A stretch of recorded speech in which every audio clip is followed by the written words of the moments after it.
Roxanne, if you'll please take roll. And if we'll all please stand for the Pledge of Allegiance.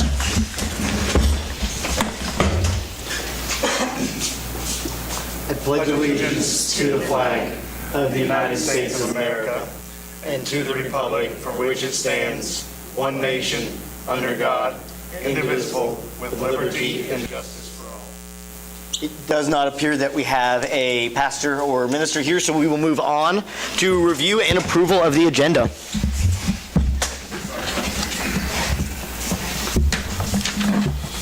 Council had time to review the agenda.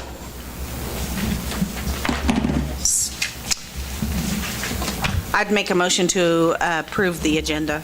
I'll second that. There is a motion to approve the agenda. It has been seconded. All those please show the voting sign. Opposed, same sign. Motion passes. Ward 2 council seat. I would like to recommend a Danny Matthews for the appointment. Danny, if you'd please stand up, come to the mic and tell the council a little bit about yourself. Ready to go? All right.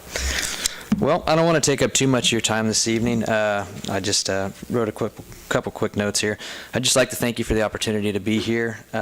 This evening, I'd like to thank you for all your time, your sacrifices, donating your time and helping the community. I look forward to working alongside you and moving forward on the city council.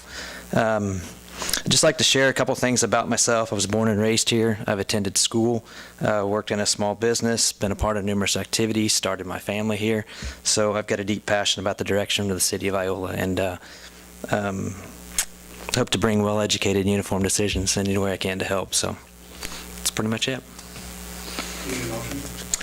I make a motion to appoint Danny Matthews for the 2nd Ward seat. I will second that motion. Motion. The motion on hand is to appoint Danny Matthews to the Ward 2 council seat. It has been seconded. All those in favor, please show a voting sign. Opposed, same sign. Motion passes. If we'll swear him in, please. I second that motion. Hey, if you'll raise your right hand and repeat after me. I, and state your name, Daniel Matthew. I, Daniel Matthew, do solemnly swear do solemnly swear that I will support the Constitution that I will support the Constitution of the United States of the United States and the Constitution of the faithfully discharge the duties and faithfully discharge the duties of council member of council member of the city of Iola. Congratulations. If you will take a seat right up here with me, and you will have a name tag next time. Congratulations. Thank you. Hope next time. We'll get one ordered. Well, They'll start etching. CITF Pride Award, please, if you'll come. Okay, my name is Barbara Anderson, and I used to know everybody, I thought, but I'm sure a lot of you don't know me, I don't know you, but I have been with the Kansas Department of Commerce for 10 years now, although I live in Iola, and my office is in Iola at the college. I work with communities. There's 19 communities in southeast Kansas I work with on business and community development. And part of that is being a part of the Kansas Pride Program. And for those of you who are not aware, the Kansas Pride Program has been in existence since 1970. So soon it'll be upon 50 years. And it's been in existence that whole time. Other states have tried to replicate it. It's a really great program, and basically it is just local people working on local issues at the local level. However, they do have K-State Research and Extension at their disposal for help, as well as Kansas Department of Commerce. And then there's a third leg called Kansas Pride, Inc., and they are the funding, they raise the funds for different grants and those kind of things for the Pride program. In March of 2016, the Kansas Masonic Foundation had some money and decided they needed to inject that money into something in Kansas that had the same kind of outcomes that they always try for. And so they gave $1 million to the Kansas Pride program. And so since that time, the Kansas Pride Program has been able to offer more funding, and more projects have been developing because of that. I am proud to tell you that in Allen County, gosh, I don't know if there's 5 or 6, but it's Iola has a Pride program, Humboldt has a Pride program, La Harpe, Moran, and Savinburg. So I guess there's 5 right now. So anyway, it's really going strong here in Allen County. But tonight I'm here just to talk about Iola, the CITF Pride program.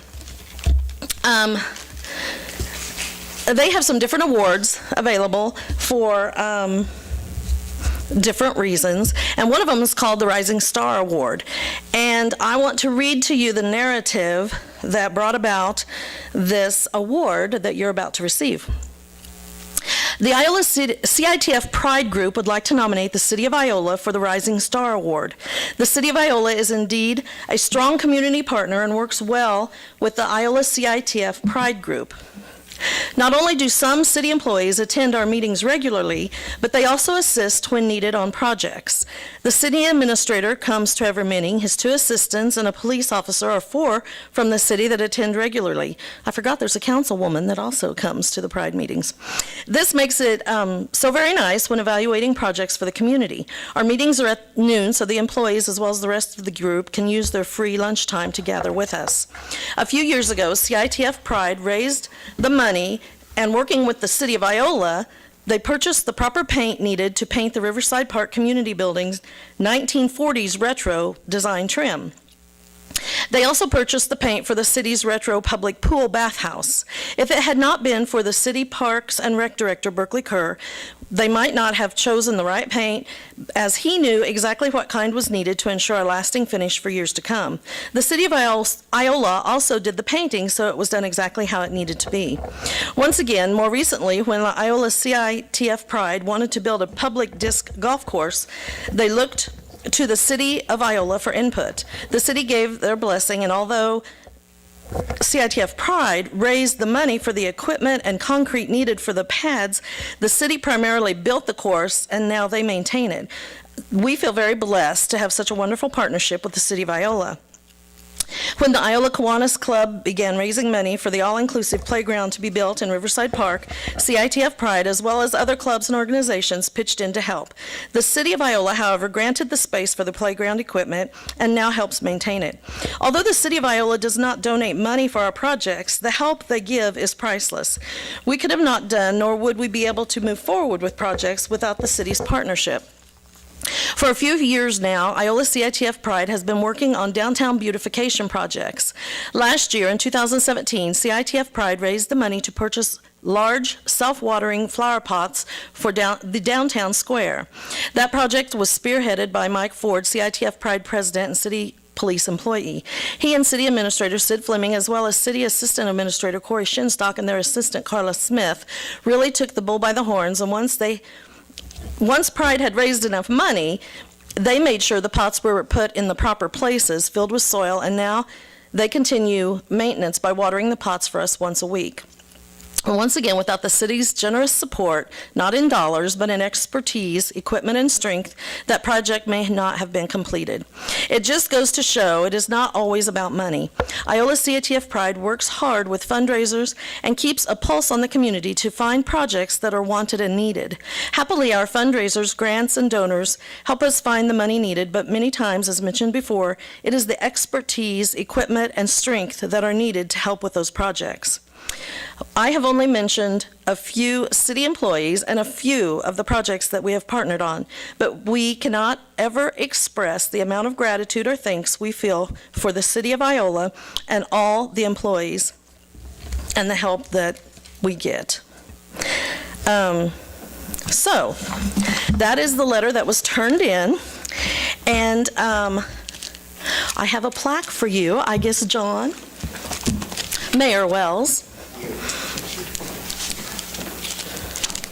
That way so we can get photo.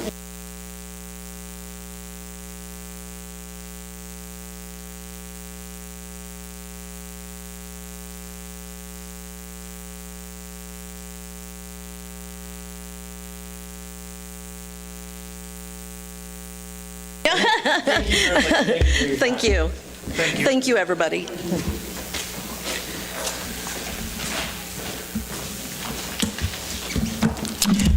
Item 7, public comments. Persons who wish to address the council regarding items on the agenda may do so as that item is called. Persons who wish to address the city council regarding items not on the agenda that are under the jurisdiction of the city council may do so at this time when called upon by the mayor.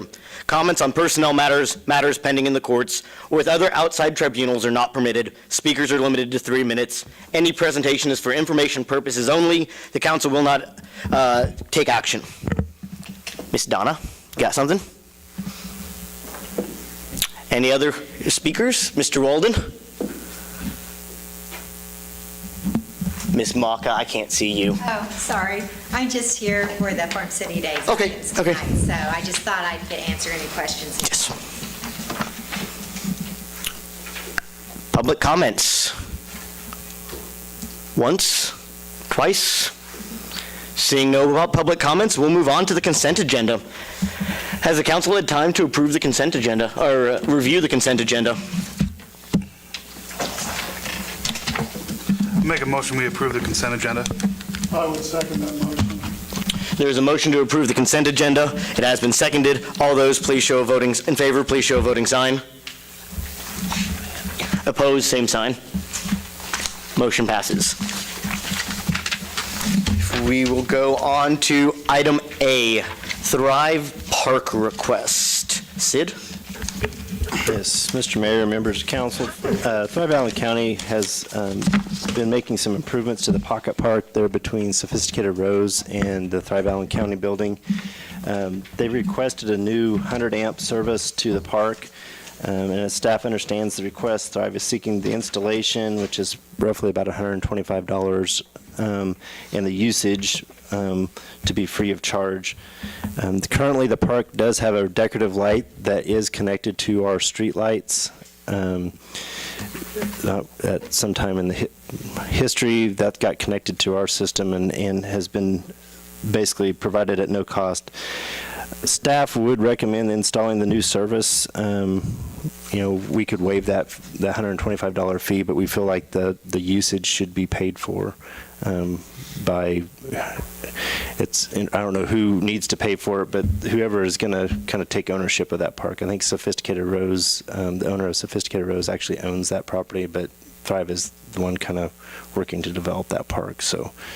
What do they need that service in that pocket park for? Well, my understanding, and Corey can correct me if I'm wrong, is they had a fountain that was donated to them, so there would be a fountain in there, and then they got a stage that they would potentially, plug in a sound system or something. I know it's not a whole lot of electric usage that they're going to use, but I get a little nervous about giving it away because that's a private park. So if Sophisticated Rose sells that to a third party outside of Thrive, would we allow them to use free electric on that piece of property for whatever needs in the future happen, is my concern with it. I don't think they're going to use a whole lot of electricity there, and that's not the issue, but if that's a private park, and so if it is sold, would we let the next person, and I don't think we would.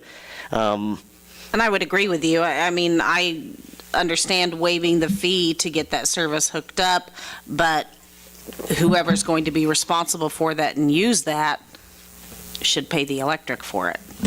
Okay. So, Well, I think before we approve that, spending $125, just Sophisticated Rose.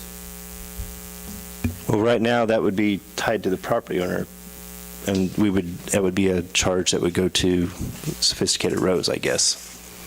so I guess we need to find out if Sophisticated Rose is on board with that, because they may not want to have to pay anything additional. So,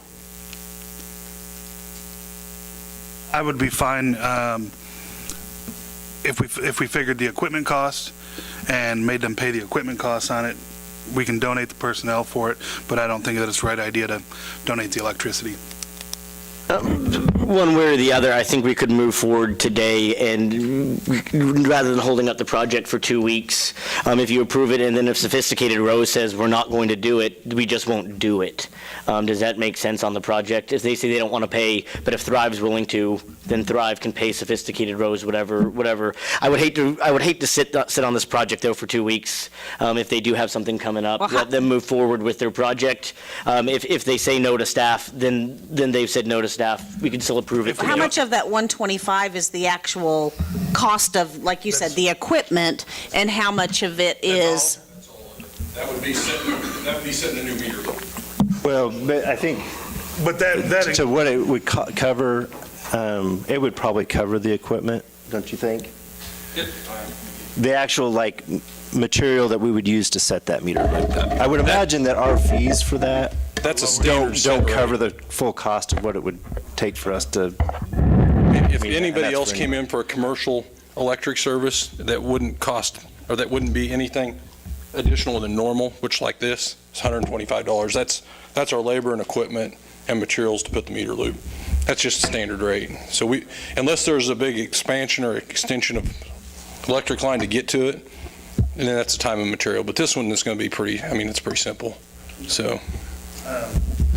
we need to do something today, because if not, they're still getting free electricity.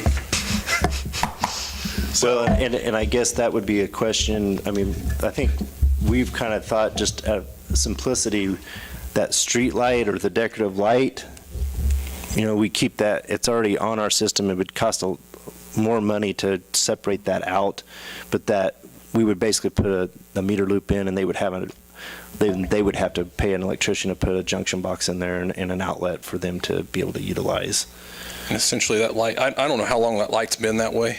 I'm guessing since probably the early 90s when that pocket park was built. But it's on an eye. It comes on at the same time as ours do around the square. I don't know that it would use that much electricity, but I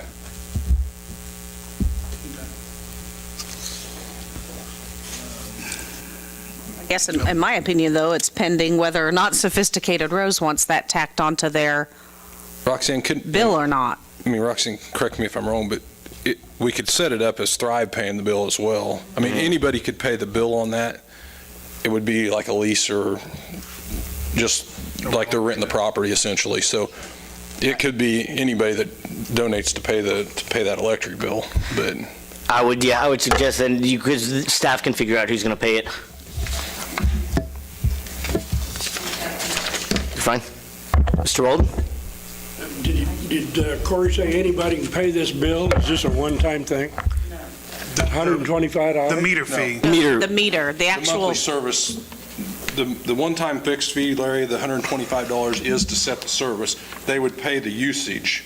Anybody could pay the usage bill. If you wanted to donate to pay for that pocket park electric, we'd take it. Whoever wants to pay that service. Is that $125 we're talking about? Usage, just like at your house. Just the It'd be usage. a monthly meter fee and the usage. Every month. Whatever No, kilowatts I'd they pay the use. $100 a quarter, but I don't want to assume the park. Shit. I just heard anybody could pay it. The debate is over who's going to pay the monthly fee, because the property owner is in fact Sophisticated Rose, but it's Thrive's Park. It doesn't really matter who pays this fee. That's something staff can figure out, as long as we approve getting them the meter that they need in order to set up the electric. Well, I would make the motion that we approve waiving the installation costs for new 10-amp electric service in the Pocket Park for Thrive Allen County, with the understanding that the electric usage will be billed. We got a second? I'll second that. The motion is to, there is a motion and a second to waive the installation cost, but the usage will be billed. All those in favor, please show a voting sign. Opposed, same sign. Danny, you oppose or you in favor of this? It is, you vote on either one of those. I feel like some of this stuff just, You gotta get in on. I understand that, but technically you have to You vote. gotta go? Yeah, you technically, so I need a yay or nay on you. I'm going to be nay until. A nay, does that make it a 3-3? I am just voting so many times. Let's go ahead and vote yay on this.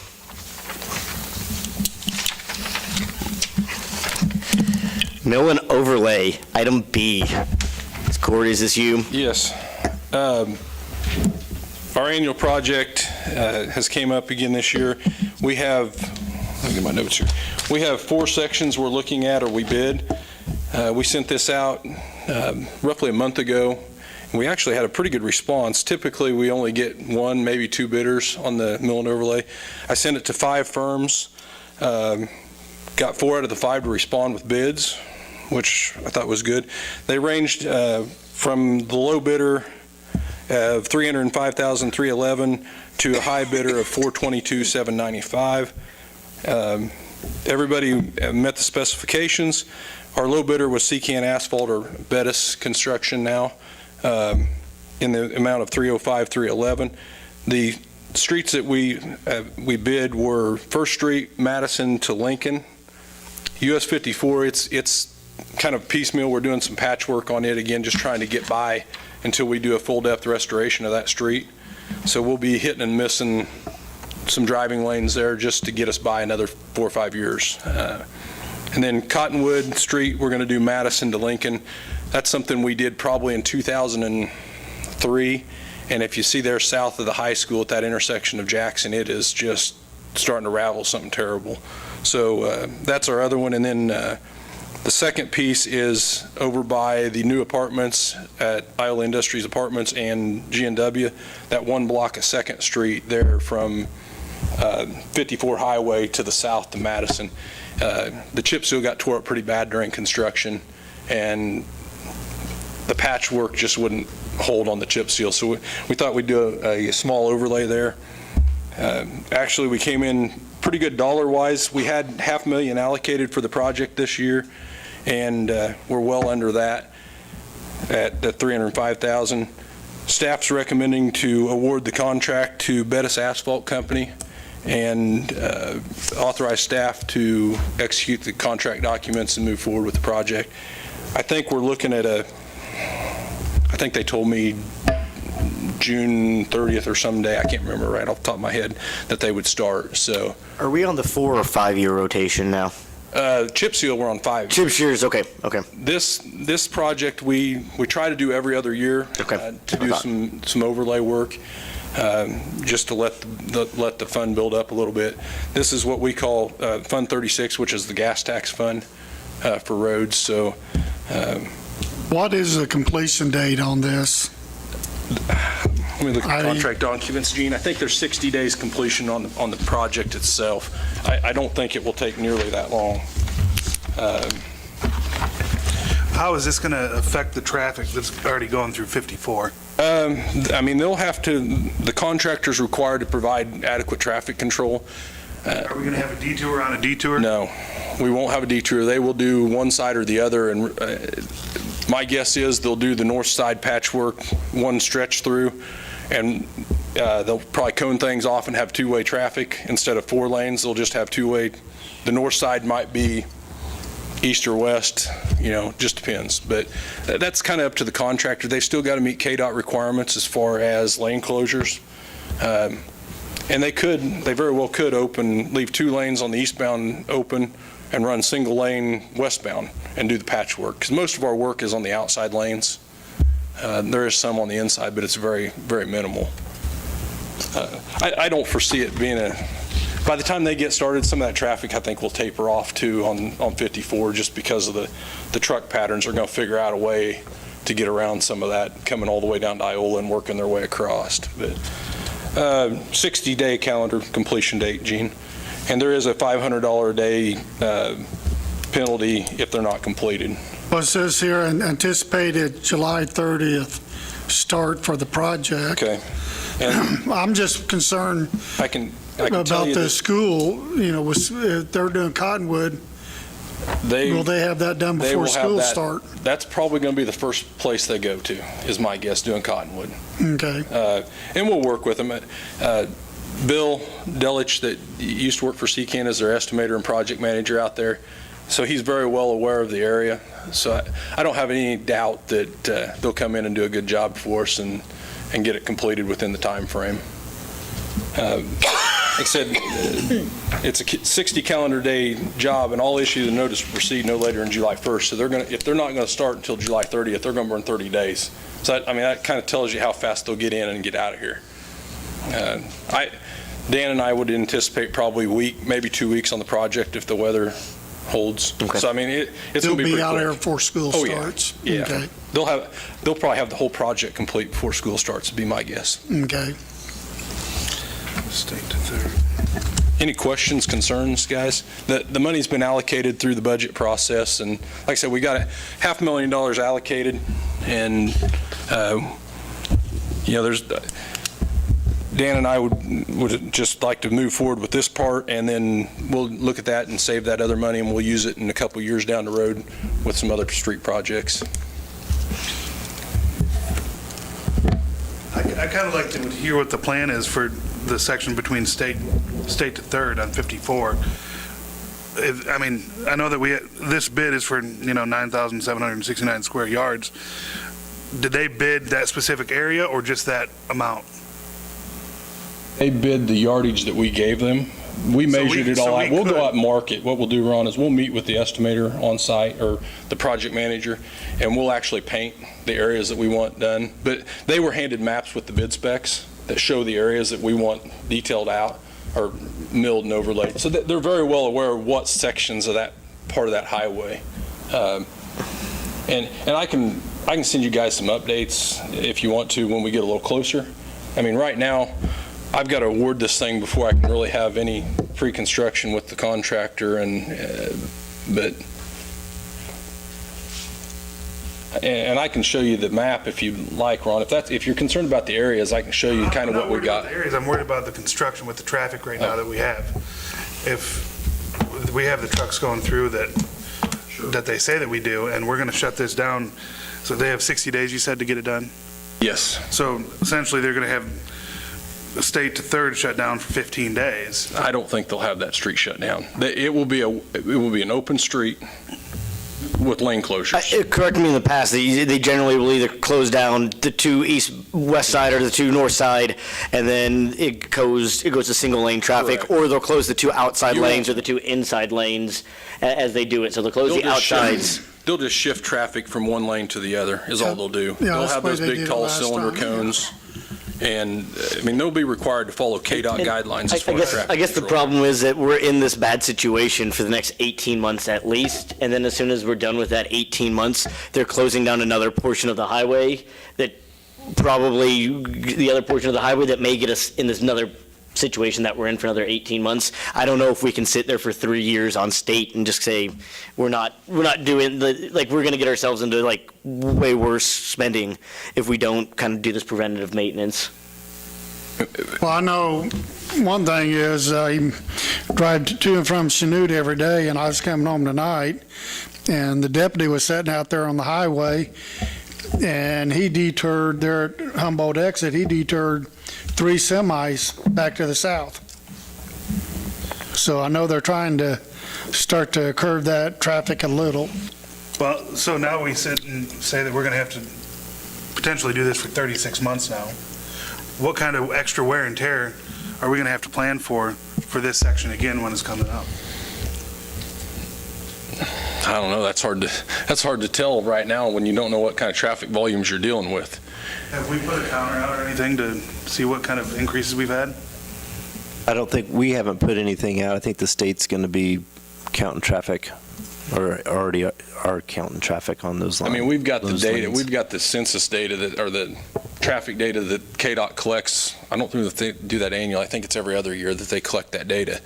But I'm sure that with this increased traffic, and I think we've got one of those tube counters that we could stick out. And I borrowed them from KDOT in the past. If that's something you'd like to do, we could count, we could go put some traffic counters up. Does KDOT give any reimbursement for the increased travel? Nothing? They already give us a connecting link annual maintenance fee, which is very minimal. I think it's like $26,000 or something. isn't it, Roxanne? It's not very much for the connecting lease. It's paid for by the lane mile, so you don't get a lot for that.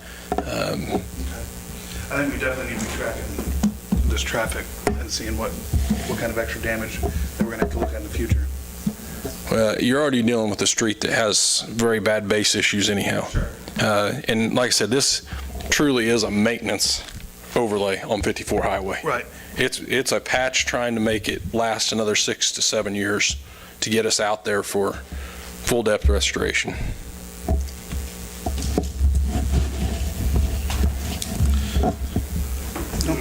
I'll make a motion to accept the low bid from Bettis Asphalt and Construction for sections 1 through 4 of the 2018 mill and overlay project in the amount of $311.85 and authorize staff to execute the necessary documents for the project. I would second that motion. Motion has been made and seconded. All those in favor, please give a voting sign. Opposed, same sign. Motion passes. Item C, pipeline. All right, this project bid at the same time as the mill and overlay project. We had we kind of restructured this a little bit this year, tried something different. We've got about the same section or same length of sewer main that we're trying to line.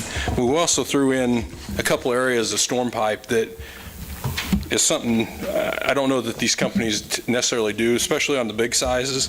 But we've got a piece from right there at the board office up to Coon Creek that's always been an issue that we threw on there, and it's, I want to say 14-inch. So it's a little bigger than what we would standard with a sewer line. But the bids came back in actually really well. We typically have $150,000 allocated in that stormwater utility fund to do maintenance on the storm pipe, valley gutters, that type of thing annually. And then we had allocated $200,000 for the lining project within sanitary sewer this year. So I sent it out to six companies this year. Also went a little bit different direction because Humboldt's doing a full-blown lining project of all their mains in Humboldt this year, and thought we might get a bid from another company that does a little different form. CIPP lining is what we've done in the past, and don't ask me what that acronym stands for, but it's Secure-in-place pipe. Yeah. And then the fold and form is a similar process, but it comes out and it folds out and it balloons up in the main. And Humboldt is doing a fold and form type. So I modified the specifications to try and capitalize on that contractor down there. And I don't know if it was just the fact that they were too busy to bid it, but they were actually the high bidder on my bid. Like I said, I sent it off to 6 firms, also sent it to the Kansas Contractors Association just to get it out there, and received 4 out of 6 bids, which again, I think that's probably pretty good for, in the past, we get 1 or 2 maybe on a project like this.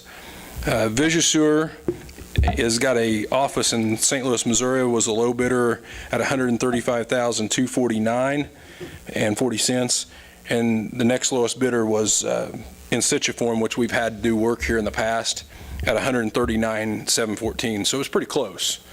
I mean, our high bidder was the one that was in Humboldt, $193,699. So I'm not real sure why it was so high, but every one of them did meet the minimum specifications, the bid bond, and could do the work.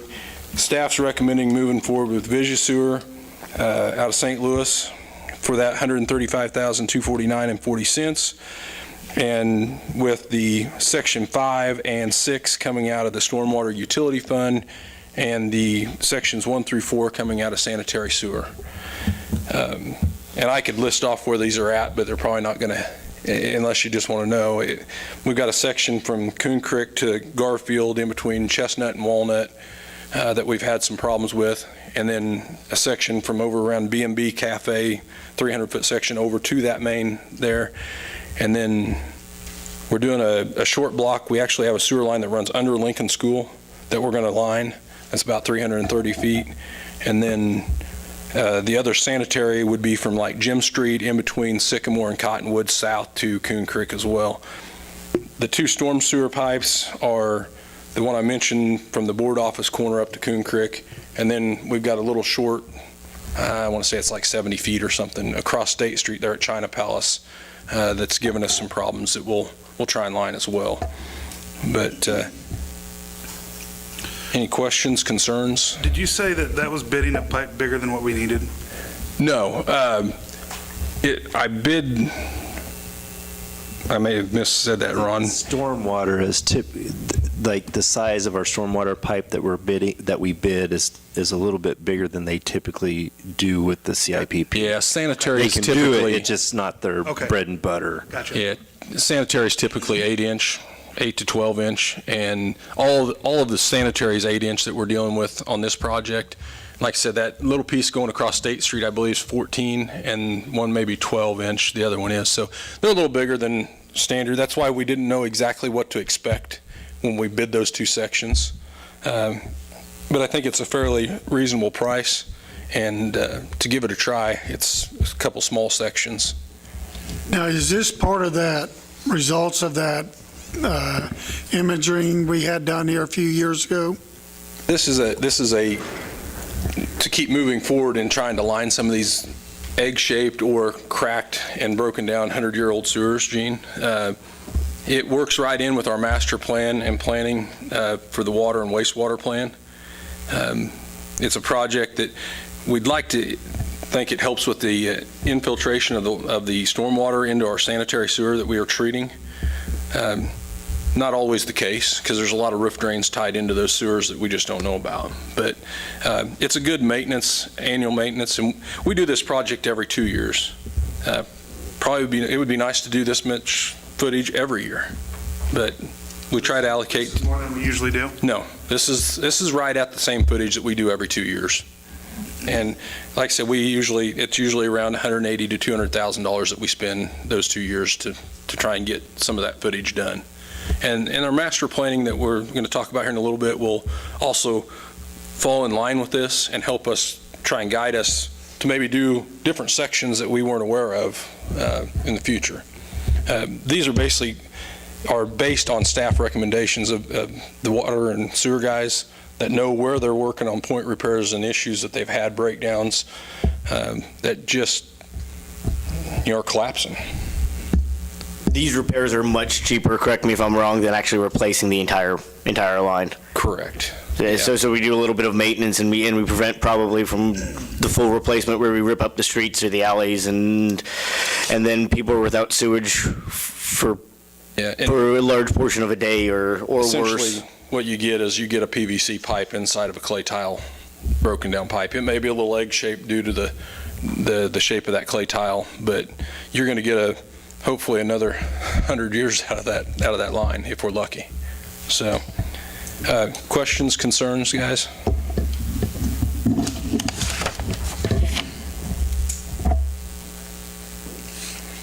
Anybody want to make me a motion?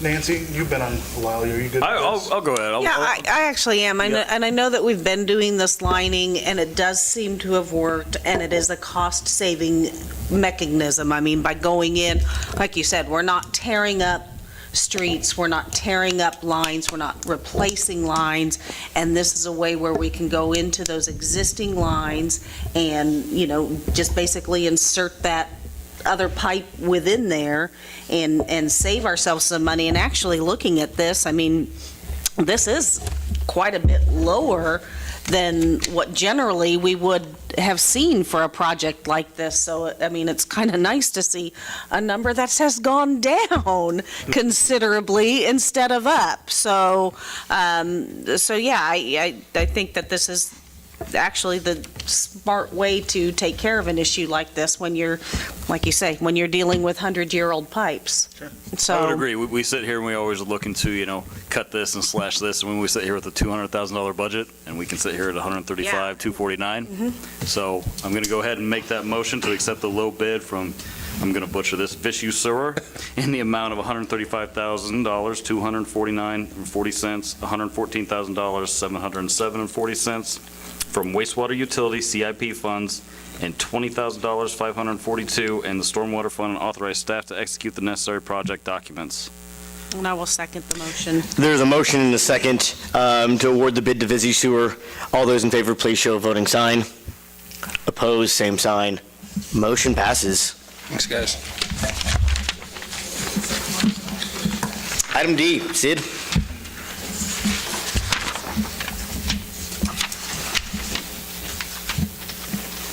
Making sure I have my notes here. During the development of the 2018 budget, I realize, I guess you two and John are about the only ones that were here during that.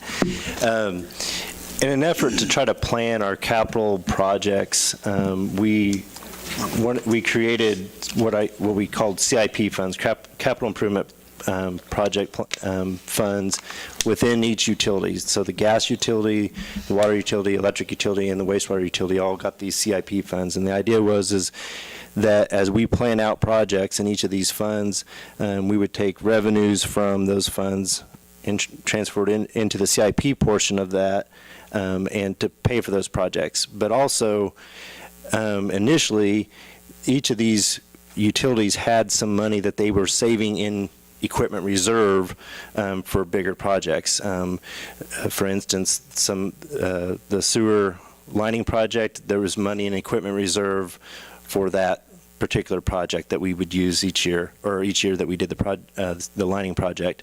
In the electric distribution or electric production, they had money in there for the generation that we were hoping to buy in the future. So basically what we're trying to do here is just formalize those transfers so that we're being transparent on what we're doing. It was really already authorized as part of the 2018 budget.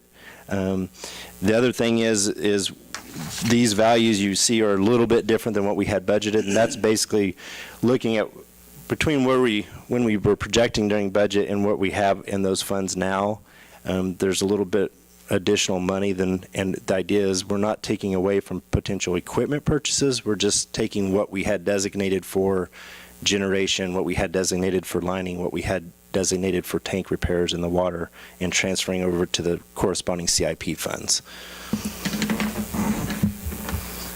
So are these numbers we have here, is this all that we're going to have to transfer over to the CIP fund, or is there any other balance? This from the equipment reserve is basically a one-time deal because we just set up those CIP funds.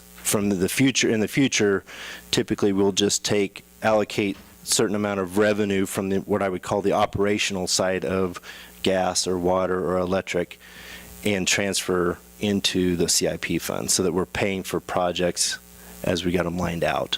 So is there already projects that this money's reserved for? Yes, on the water side, that 57,800 was kind of designated what had been being saved up for water tank maintenance, which we want to use for painting the water tower next year. We'll be a little bit short, but the idea is we're going to transfer in from the operational side to help cover that. We hire that. That would be hired That is done. not something that we can do internally. Correct. Because it is, and I know it is quite a process, and there are a lot of, okay. Yep. And with that electric, I know that at 1.8, we actually had more, but that was basically slated for generation or capacity projects. Yep. I know that we've taken some away from that for out of equipment reserve, but the idea here is that really when we bought those EPA compliance, what are the scrubbers basically, the catalysts that we take from, those are capital improvements, and so they're not really equipment. What we're doing here is making a name change of where you're depositing the funds, and that way people know that this fund is really coming to a big project, and that way you're saving up for these really big projects that need to be done, have to be done, water tower painting. We've talked about generation capacity because we're losing money. We're giving Chanute anywhere from $40,000 to $80,000 a year, and sometimes that jumps up to $100,000 a year. Yep. In the past, it's been as high as $200,000 a year for capacity payments. So right now it's low, but it's one of those that if you should be setting aside to get yourself into those situations, and that's what we've really been doing. I think I would feel more comfortable having this conversation after we start looking at the budget. And we've had a lot of big talks over the last couple weeks on where we're pulling money from, how we're going to make money. And this is, we allocated a little over $2 million in the 2018 budget, and now we're looking to add an extra $550,000 that we weren't anticipating. This is something we need to look at after we look at the budget coming up.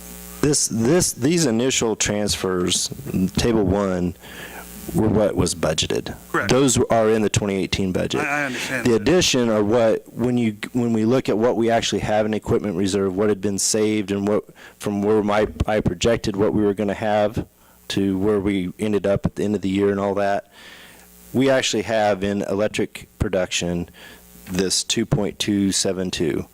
Mike, none of that money was slated for anything but capital projects. So we're not taking money away from streets to buy their next dump truck. It's already money that was slated for electric production for a capital type project. We're just trying to get it into the fund that we're now going to spend money out of for those capital type projects. So are these budgeted for the 2018 year or the 2019 year? Table 1 is budgeted already in 2018. So why do we have to move the additional $550,000 now? Because my thought is we're making, rather than having to transfer, doing this again out of equipment reserve, we still just do it one time. This money has already been designated for those particular projects.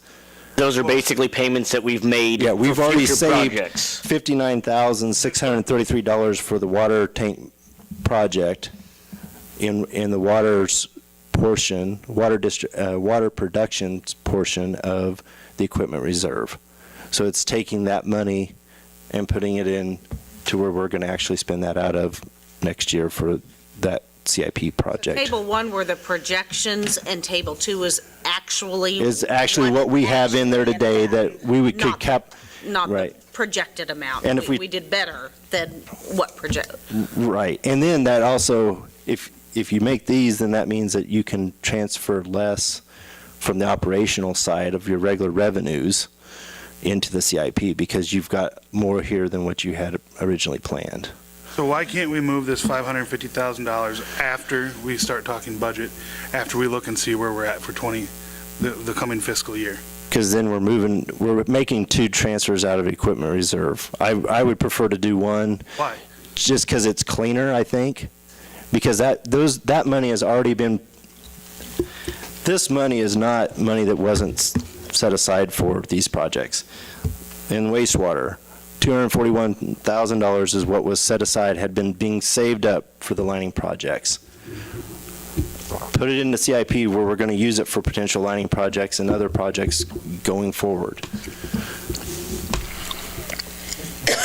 I mean, I guess, I mean, at the end of the day, it doesn't really matter, but I guess we're not trying to change the mindset of what we tried to do by doing it all at once. I mean, the mindset was trying to move all that money that we had in equipment reserve, which in my mind, and when we talked about it during the budget time, was to purchase equipment. That's to purchase your equipment. Let's get a place where we're actually doing our capital projects out of, and that's what that money was set aside for. And so I'm just trying to take the capital projects money and put it into the actual CIP fund so we can do the capital projects. I've said my piece as far as there's a whole new council for the most part up here. I think it would be beneficial to have the new council go through the budget before we transfer $500,000 without looking at anything else. I think that's ignorant on our part. I would completely disagree. I'd be okay with tabling this as well. Actually, I guess if... Is that a motion? I don't know. I don't know where the rest of the council's at. I mean, I guess if it's something that everybody feels as though this is a little bit confusing and it does require more explanation, and there are there are newer people, then maybe this is something where we take a little more time and have And I guess more I would discussion need in depth. some direction from council for them, so that I know Am I how to missing help something here? Because understand it seems pretty that. straightforward what's going on, and I don't see a problem with pushing this through this evening. And I just like, Ron, I mean, what's your concern specifically? So let's say that we bring up the water rate increase again, and for some reason it doesn't pass this time. Then we come up with a shortfall. Where are we bringing the extra money from? Technically, you could still take it out of the CIP. So why are we moving it twice?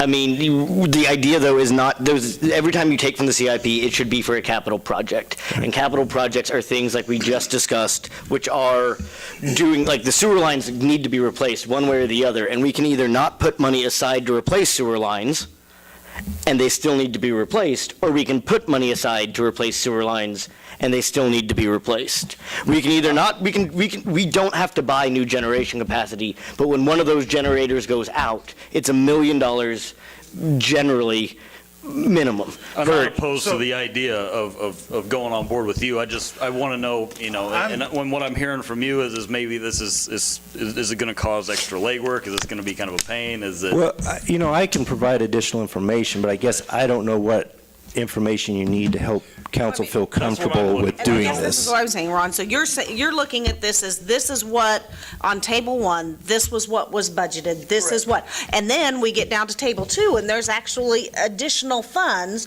So how did we get those additional funds, and is there someplace else those additional funds need to go instead of into those particular places? Is that kind of what you're? I'm fine with transferring what we have budgeted. I'm not fine with transferring an additional $500,000. So is there someplace else that needs to go, or because that money is in those funds already, does it have to stay in those funds? Is that kind of what you're thinking, or is it something where can we put this into another fund that's like your little save for a rainy day kind of fund? Is that what, I'm trying to. We need to, what if the water rates don't increase, and where are we pulling the extra money from? That's $550,000. That's almost enough to pay the note for the year on the water treatment plant. But that money has not been saved with the idea to pay for the water. You're robbing Peter. That 2.2 is money that has been saved for electric projects, electric utility projects. We start swapping around where we had the electric money is paying for water and all that. It's Each of these departments has glaring needs. Glaring, and we've known for the past 5 years that we need generation. We've known for the past 10 years, we've known since the flood that we need generation capacity. And $1.8 million doesn't get it. It doesn't get what we need. And we've set it aside, and that's 2.2 gets us closer. Well, and the idea is that we're trying not to put bonds out there. And sure enough, we've seen what happens when we put bonds out there. Right? It gets us into this water rates. And also, as you talk about that, having good a CIP plan and having money showing how you're going to fund that, plus having reserves that are at an adequate level, are all things that bond companies look at. So when you do have to bond a project, you have a better bond rating and you can actually get a better rate, and maybe you don't have to pay as much interest. That's all this is what we're trying to do, is trying to make sure that we are operating fiscally sound and that we can actually have projects slated out year by year by year by year, and that we can show how we're going to fund those year by year by year by year. This is all key to that. If we don't want to pass the water rates, you're right, we're going to have to do a lot more, but that $59,000 is, we're going to have to do a lot more figuring than just that $59,000 transferring over into operations. And then next year, you're going to have to figure out where you're going to come up with $100,000 for water tank painting, because you're going to need that. Either that, or you're probably going to spend twice that or more if you have to have it done when it gets too bad, and you got lead remediation that you have to do as well. That's all that. All those things. We're not just making these flippantly suggestions. This is how much extra did we transfer last year above the 2017 budget? Transfer to out of the equipment reserve. we didn't have a CIP. This is the first year that we're trying to get it set up so that each of the following years. We budgeted 1.8 million out of the electric. Why do we have a trouble sticking with the 1.8 million? Because we've actually set aside Because we saved 2.2. more. We've actually, this was an estimate of how much we've set aside for generation, and we've actually saved more. I think the 1.8 was based on looking at where we were last year at budget time, and maybe I didn't calculate, okay, we're That was your gonna, projection, right? That was a We don't want projection. to sit here and be like, okay, we got 2.2 million, and then we don't want to complain about it necessarily. Like, that was just a projection from you, Yeah, correct? And that's what we thought we would end overshot up. that hit projection, I'm so fine with it, it's a, but how do we know that was directly related to the CIP? Because if you look at what Mike Phillips, who is the electrical production superintendent, he has, in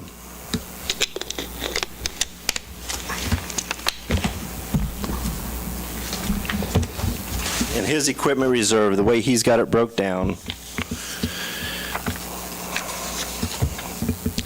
he has money for a 4K sub, unit upgrade, generation, black start conversion, and replacing the cooling towers. Those are all capital projects. Some of those are projects that we've kind of already done, but we still had money left over, which is probably what also contributed to that more money than what we had budgeted. But all those are capital projects. I've talked to Mike. I said, are you comfortable with, because my thought was, well, if he's going to be needing a $30,000 pickup or something in the next couple of years, we'll just save some of that back in the equipment reserve, which to make an equipment purchase.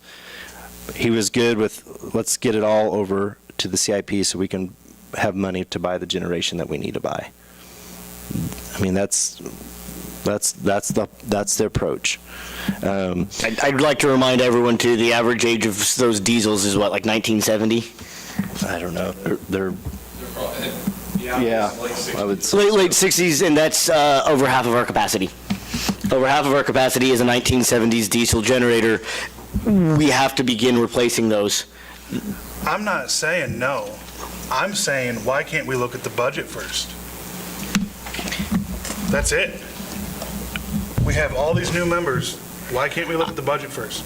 These items have been budgeted for. Money was already put there and allocated for this over the last year. last several years. I mean, Mike's been saving up money for generation for, I don't know how many years. Gene, we were talking about generation when you were I was on the the last council. Right, and this money has been building up over the last few years. So they've just been able to save more than what they anticipated they would be able to. So it's not like we're going to be taking any money away from anybody to transfer these because the money's already there. And if we don't do something, Lord help us.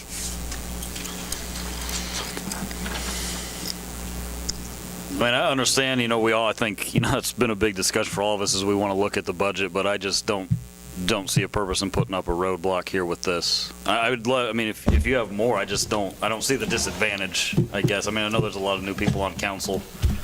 I just don't think this is a battle that needs to be a battle.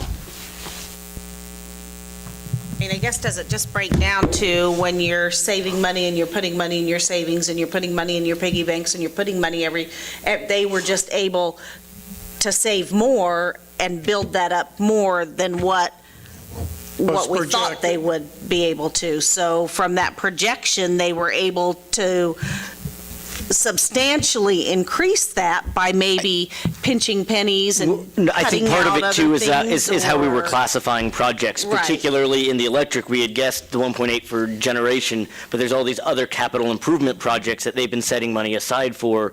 The cooling towers, which isn't necessarily generation, new capacity, right? So the 1.8 was basically what we've saved for capacity. The other 400,000 is capital improvement projects, which have already been saved for. We're just naming them capital improvement projects versus naming them equipment reserve projects.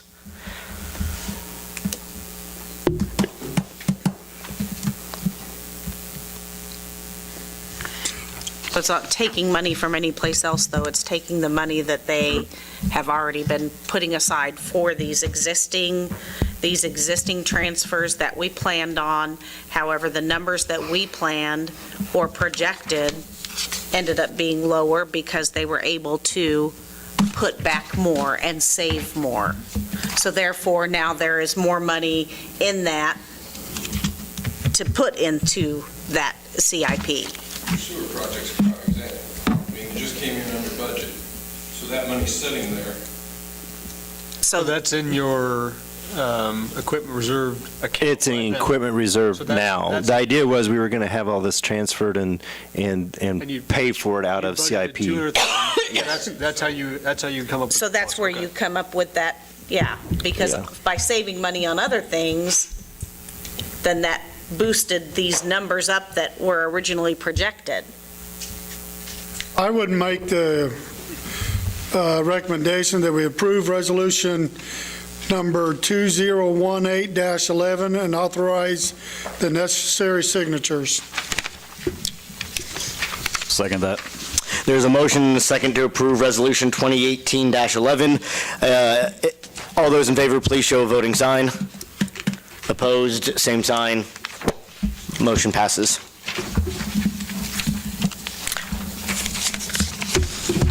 Item E, master plan. Okay, so, Mr. Mayor, members of council, as part of the strategic planning that we did in early 2017, we identified that one thing we wanted to work on was a water and wastewater master plan. So during the 2018 budget process, we actually put that project in the CIPs, $80,000 in water utility and $80,000 in the wastewater utility. We then also talked about it during our strategic planning for this year, that that project was kind of on slate to happen. We solicited bids or requests for qualifications by engineering firms, and on March 9th, we had 6 firms that submitted their statement of qualifications to us, and those are listed in that table there. We as part of their purchasing policy, we have a kind of a screening selection committee that we can kind of, on these kind of projects that we can put together, and it was staff led. That it was the water and wastewater treatment Superintendent Toby Ross, the gas, water, and sewer Superintendent Mitch Phillips, Assistant City Administrator Corey Shinstock, and myself reviewed these 6 proposals, shortlisted that to a group of 4 that we did interview, and those were BG Consultants, HDR, Burns & McDonnell, and PEC. And we conducted interviews for this project last week. And based on those interviews, which kind of evaluated them on the value that firm would bring to the project, the project manager experience, staff experience, firm water and wastewater experience, project understanding, technical approach, and management and quality control, the committee recommended Burns & McDonnell as the best fit for the water and wastewater master plan project. We were really fortunate to have such top-notch firms submit to this. We felt like there's out of the 6 really, there was 5 that definitely could have done this, but Burns & McDonnell really kind of really hit the nail on the head with their presentation and what we feel like we need out of this project, it includes the idea of doing some water modeling, some sewer modeling for us that then help us, and also creating a 10-year capital improvement project kind of plan that we can then use as our budgeting guide moving forward. They have the ability to also kind of help us look for funding options. Anyway, staff would like to move forward with this. And ideally, just so that we could move forward as fast as possible, if council was good with it, is authorize staff to finalize a scope of work and negotiate a contract with Burns & McDonnell not to exceed that budgetary limit of $160,000. And then upon review and approval of the city attorney, authorize the city administrator to sign the necessary documents. Part of that is this would have been a good time to have flow monitoring in our sewers and trying to get some of that stuff in place as soon as we can, rather than potentially waiting another 2 weeks to get a project or to get the final approval of the contract. Any questions on that?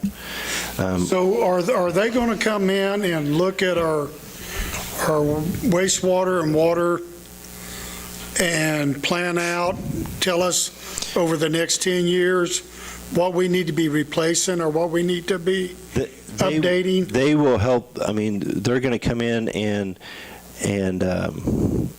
model our systems, help us define the places that we do need to do work on, and that's the idea that we may, they're going to talk to staff too. Staff's going to have input on this, but, we may feel like we've got this area over here that we need to concentrate on, and when they actually get in here and start looking at it and looking at some of the data that they want to get, then we actually might be focusing someplace else.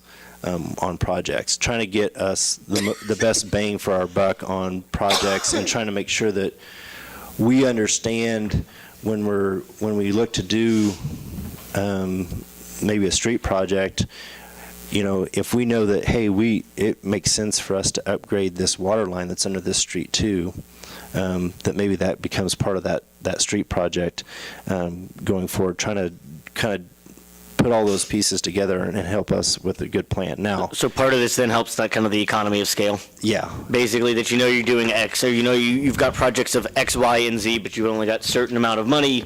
You can get, if you combine Y with A, you can actually get a better bang for your buck, because you're getting, again, the economy of scale, which is you get larger project, the price goes down, or.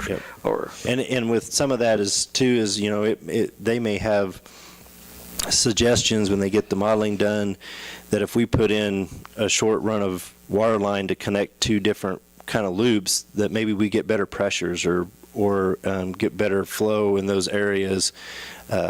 So it's those kind of things that help us make good, wise decisions as we're going forward with capital projects. And with that being said, I'll sit here and say, if we're not looking to really be proactive and be progressive in what we want to do with our infrastructure, we might as well save this money, because we're going to need it when we're putting out fires with breaks and corrective maintenance all the time. This is a long-term play. This is something where we have to think beyond just the money that we're spending here, because it's going to set up projects for the future that we need to strongly consider, because we don't want to spend $160,000 and have it set on the shelf because we don't want to fund anything.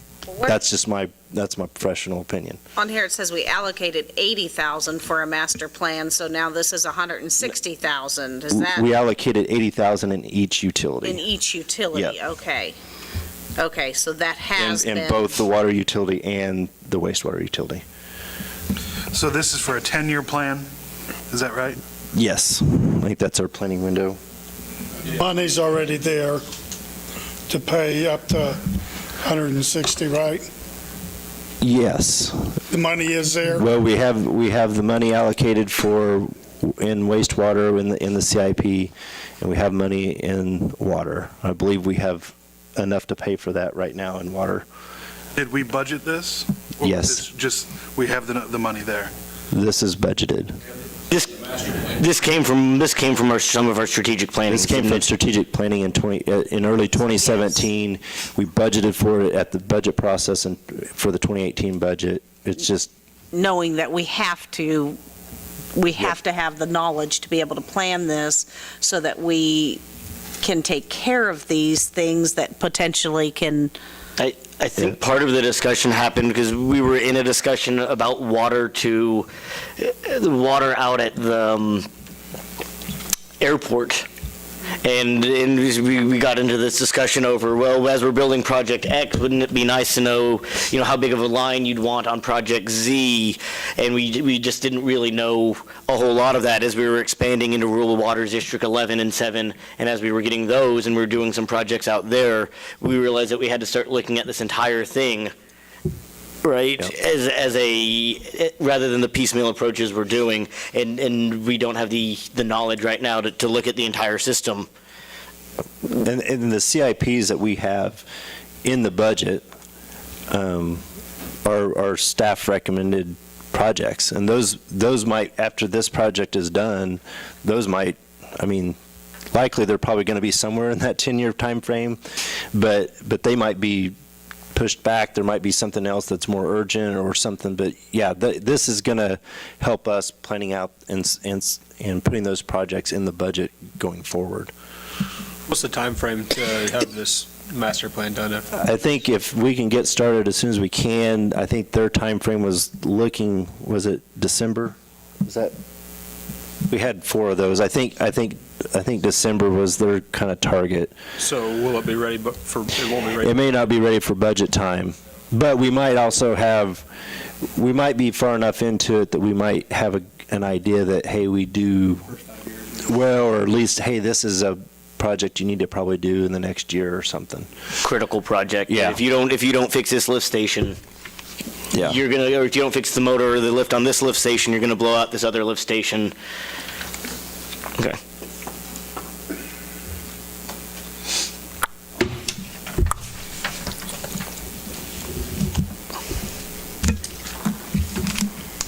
I'll make a motion to authorize staff to finalize a scope of work and negotiate a contract with Burns and McDonald not to exceed the budgetary limit of $160,000. Upon review and approval by the city attorney, authorize the city administrator to sign the necessary documents. I'd second that motion. Motion has been made and seconded. All those in favor, please show the voting sign. Opposed, same sign. Motion passes. Municipal band contract.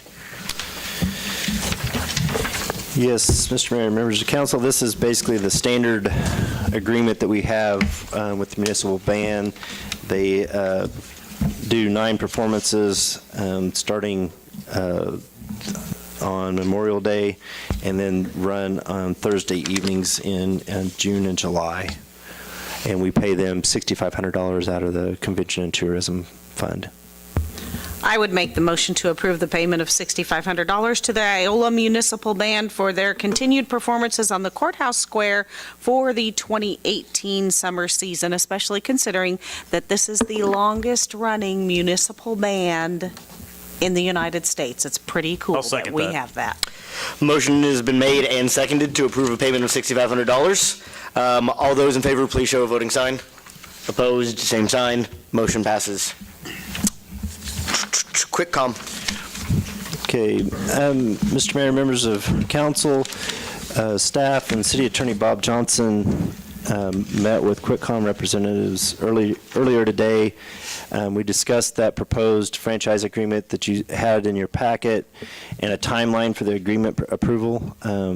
We've got several little changes that we've made to that, and talking and also kind of looking with what was already what QuickCom had done in Osawatomie and Paola, and talking with Zach Perez we kind of decided we'd target May 29th for a formal approval, so I was just kind of bringing this up for council, so that if there's any feedback that you have that you'd like to see reflected in the agreement. Couple other things. We're also going to be reviewing a pole attachment agreement with QuickCom, which would be part of, so they can use the right-of-way, but then they can also attach things to our utility poles. We're going to try to get through all that by May 29th. That's kind of 20-plus pages of pretty dense stuff. So, but that's the plan, that maybe we can have both of those ready for the 29th. And just wanted to make a note in there, there's no services provided to the city as part of this agreement. It would, except for, and the only thing it's the franchise fee. I know the first year they had in there, I think 50 cents per customer per month, and after the first year, 75 cents. I know that in Osawatomie, that customer, or the franchise fees was $1.50, and then went to $2.50 after the first year. So, What were the changes that you guys were looking at making?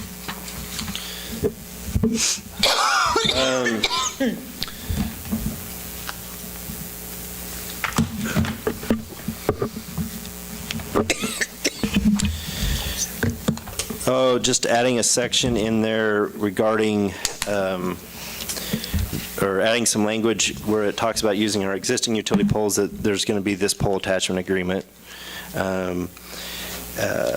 Adding some language into the compliance for laws, adding some language in there for fee increases.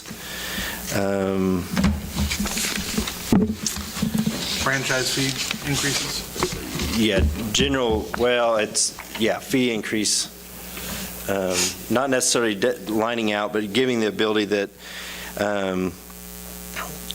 if permitting fees are raised elsewhere, they would have to adhere to that. The way I understand that section. The other thing is, council may want to look at is the term. It was proposed as 5 years with an additional 5 years. I know Osawatomie did just a 5-year contract and then additional 1-year terms. QuickCom's local. I would feel comfortable with 5 and an additional 5 on them as an extension. I mean, they're our local business. It's kind of growing very fast in the region. Give them Homegrown people. give them a little bit of security in their endeavor here. Maybe it'll make them invest more here, knowing that they'll get their 5 for sure. But after that, they can go up for another 5. Maybe it'll give them something other than our regular. Was the 50 cents and 75 cents enough? I mean, why was Osawatomie getting so much more? I've got a call into their manager, and I'm not sure what drove that for them. I know that just kind of doing the math, and I don't know what our other franchise fees are, but kind of basing on 1,000 customers, that 50 cents is $6,000 a year, and the 75 cents is $9,000, which I think might be a little bit lower than some of our other franchise. Our other franchises are set up on percentages, am I not correct? I believe so. But QuickCom's not publicly traded, so it's difficult to get a accurate without getting a bunch of AT&T, Cox are publicly traded companies, and so you can get their, whether it's a percent or 2% or 3% of X and Y. QuickCom doesn't have to go through all that regulatory compliance, and so they prefer a flat fee. Hey, The flat fees per customer per user versus percentages. Let me ask you this question. Okay, say that franchise fee generates $6,000 a year. Where does that money go to? What fund does that go into? The general fund. The general fund? That can't be earmarked for a certain thing? Theoretically, I mean, we could say that can go to economic development, we could say that can go to, but it goes into the general fund first, and then you take it from the general fund into its blank fund. So if you wanted to do it, if you said, hey, let's put this, in the same way that kind of sales taxes go into this, and you say, hey, I'm going to put this sales tax into economic development. Or we're going to take this sales tax and it's going to be convention and tourism, right? It goes to us and then we get it to the convention tourism, who gives it out to the organizations. You could theoretically do something like that. Wouldn't this be a way, though, also, that we could generate some extra income for our parks and recreation? I don't know that it necessarily has to be Parks and Rec, but I would think of this, yeah. I would think of this as trying to keep the mill levy lower, or, if you can raise $10,000, that's a third of a mill. I mean, you can keep the mill levy steady. Yeah. Or that's going to help us in our budget, that whenever, if I don't know, I haven't seen the mill or the city assessment. I would be curious, though, to find out why Osawatomie was able to negotiate a higher fee. So, I mean, that would be kind of nice to know what. Yeah, I would like to see Yeah. the percentage of the other fees put into a number. But we're I not understand making any that. decisions on this No, no, today. no. We're just No, we're just discussing it, and he's providing coming back, direction. right? Right. And I guess I'd like to see too, what kind of wear and tear on the poles it's going to generate with the added weight, if we need to do some sort of like a pole deposit, or And I haven't really dived into their draft poll agreement, but most of those have, the ones that I'm familiar with, kind of have provisions in there for even assessing whether the poll is able to have additional lines hanging on it and kind of doing all that. And I think the idea of a pole attachment fee is that fee, as part of the pole attachment agreement, you would have a pole attachment fee, and that part of that fee is designed, the idea is that goes to pay for that wear and tear on the pole. Any more discussion? We usually put that money back to electric. Any more discussion? All right, thank you. Let's move on to item roundtable. Item 8, Farm City Days. Thank you, Virginia. Jump up, Virginia. Yeah, come on up to the mic with them, in case we have some questions for you. We had a great meeting the other day, so. First off, we do want to thank you for everything Farm City Days does. Really looking forward, I'm going to plug it, to the concert series coming up. Some really big name acts. Thank you all. That's got to be a lot of work A lot of pressure. A lot of pressure. But So- we know that we have great partners in the community, and we think that we have something here that can grow into like a corn stalk that brings in 7,000 people on that day. So what an economic driver that would be for our community. Thank you. All right, Corey? Mayor and council, you guys have got a rather long list. I went through Aaron and Virginia's list of items they provided us with, my staff and I, and I've got 14, 17, something like that, 17 items that I think need your direction or at least approval. And my intent, and I talked to Aaron, and I'm sure he passed along to Virginia, my intent here is not to get your action tonight, but just get input on these 17 items. And then I'll bring a resolution with all these items in as far as your direction. And the liquor license or the location will be kind of a separate thing there. But I got two questions.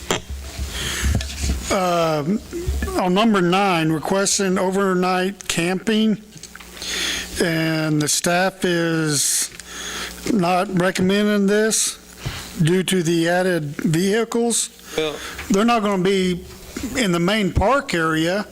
Vehicles are not going to be parked down in there, so a lot of things that weigh into that, Gene. Number one, there's going to be a lot of traffic down here in the park. We've got this community building rented that day. We've got a horseshoe throwing tournament going on that day as well. And coupled with the alcohol consumption in the event, and it being the first year, Berkeley and I and Sid have talked about it, and we'd like to hold off with the camping on the first year and see how things go. And if we want to add that next year, we can plan a little bit farther ahead. In Farm City Days, we're in agreement of that, because say you have a bunch of partiers that move the party to the campground, then we up our officers, and so we just want to see how this first year goes. But that's a good question, because we were wondering in the future, because we may have bicyclists come in for this concert, that maybe we can use camping at Kofachia Park or the South Elm Creek. South Elm, yeah. South Elm Creek Park, that could be an option for us.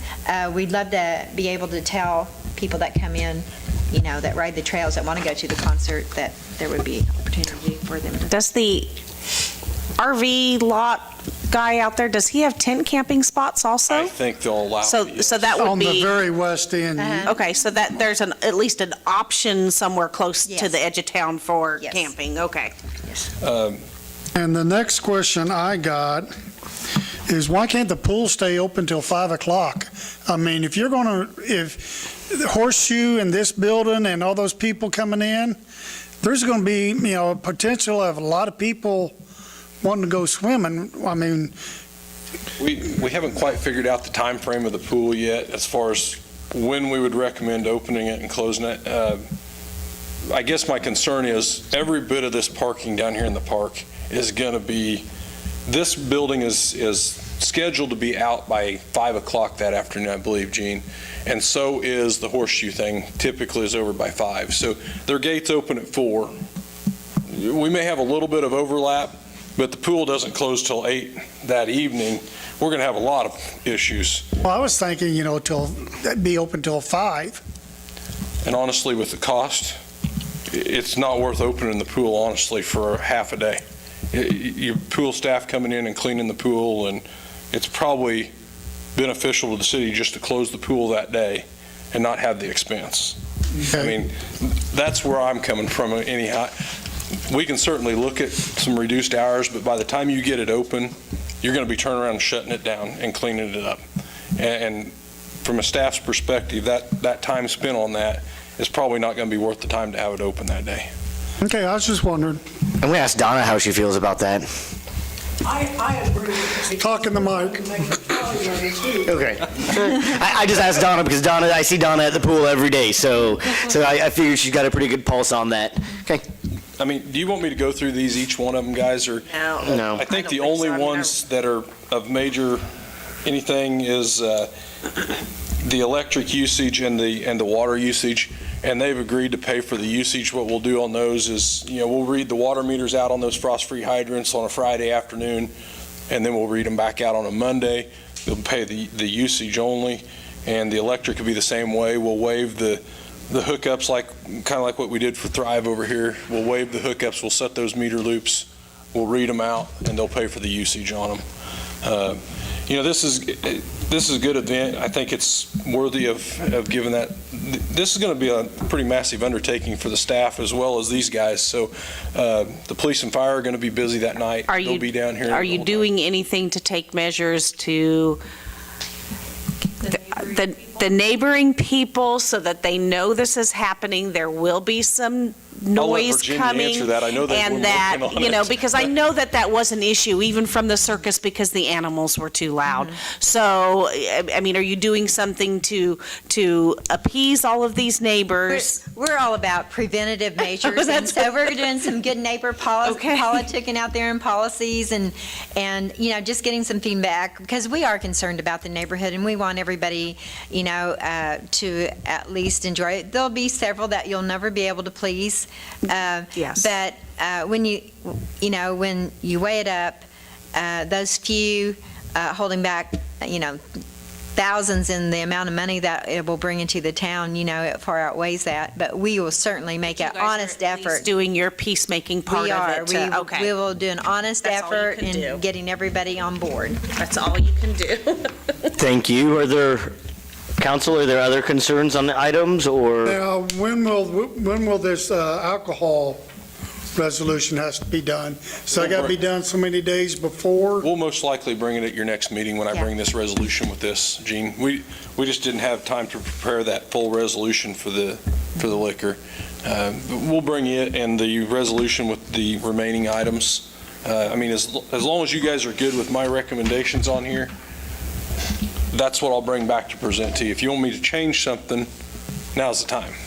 What's the plan if it rains? If it rains, everybody will get probably a cancellation notice, depending on the rain. But, it's a crapshoot, and you really can't move it to the bolus because there's just so many people, and Right now, it looks like it would be like a non-refundable deal, but it would have to really massively rain. We do have event insurance, where we could possibly, go another stab at it, but Is the stage, is it a semi-stage? they pull it in, they do all the production, yeah. Okay. And where they're going to set that up, Ron, is... I'm sorry? I said where we're planning on setting that up is it shouldn't be an issue if it's muddy. I mean, the crowd is going to be out on the soccer field. The stage will be set up in the alleyway that runs east to west there on the south side of the complex. So why not the football field? We have issues getting over the track. Yeah, no. I mean, I was just wondering, because I No, we thought it- I can remember a long time ago that the fair, they had a couple big entertainers about 20 or 30 years ago. It was before those improvements had been made to the track and the field. Exactly.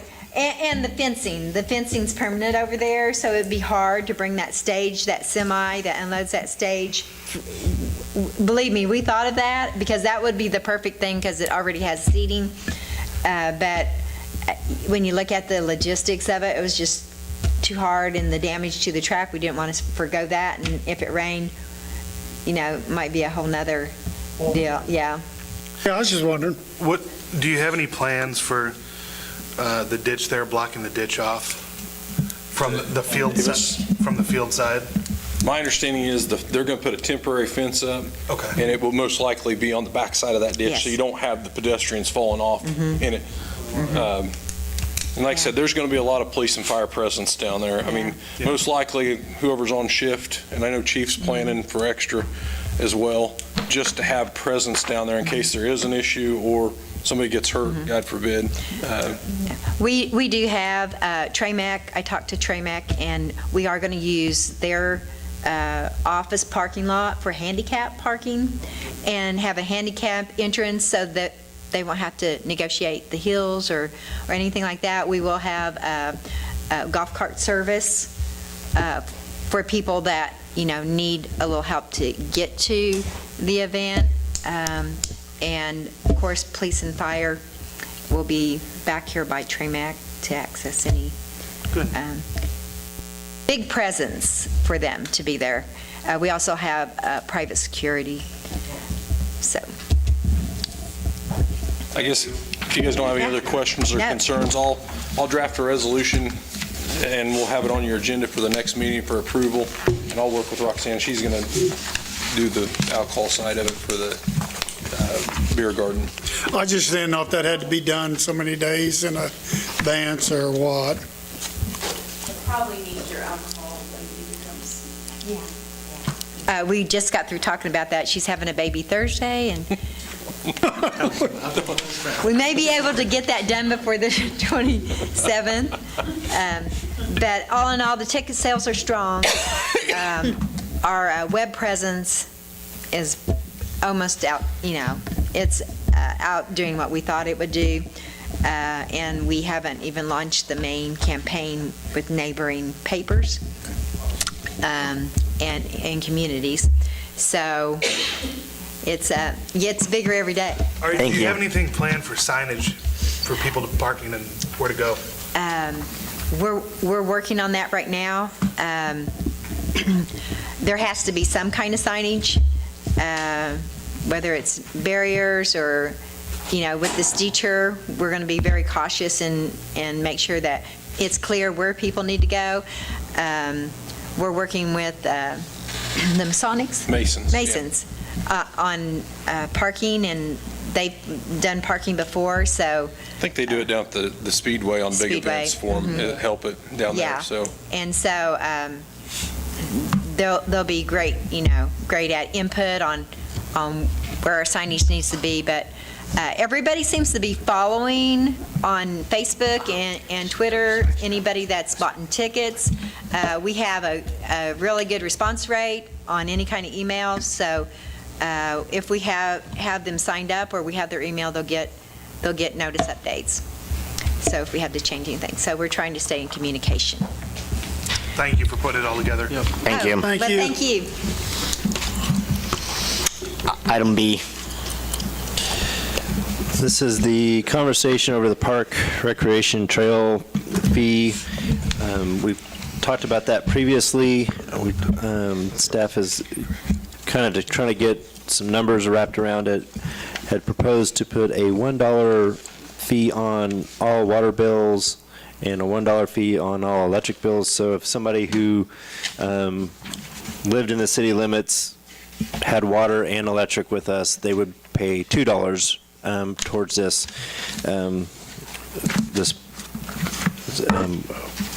park rec trail fee. Kind of the expected revenue, if you had 75% of the people take it, that's about $58,000. We recommended that would be an opt-out so that we can make it fairly easy for people to opt out. They just come to City Hall, fill out a form, we can have it on the website, but have it opt out, because the idea is we're trying to have it so we can actually generate some revenue for these projects. The idea is this kind of becomes the CIP funding mechanisms for that parks, rec, and trail. Maybe not just CIP, but kind of maybe even larger maintenance items, so that we don't have to take that out of the regular budget. We can take it out of this budget. We did develop, as part of this packet, there was kind of a budget for what this is, and we don't have a lot out there in 2022 or 2023, so this isn't all inclusive, but it's kind of some of the main things we could think of right away. We did put on there a kind of a parks and rec and trail master plan, which I think there again, that helps you figure out even getting a plan on how often you're going to replace and upgrade playground equipment, which can be extremely expensive. Also included in the packet was just kind of a brief kind of what we would do as a mailer. It would end up being almost like a half sheet, or I think it's 6 by 11 or something. It's a little bigger than a half sheet. And then we also included a copy of what the opt-out form could look like. Just a reminder, Nancy, how much did you, I know you were big into the group that raised all the money for the new equipment. How much did that end up costing? The all-inclusive playground, we raised $190,000. So we're talking, these are big budget, expensive things that we just don't have budgeted for. No, but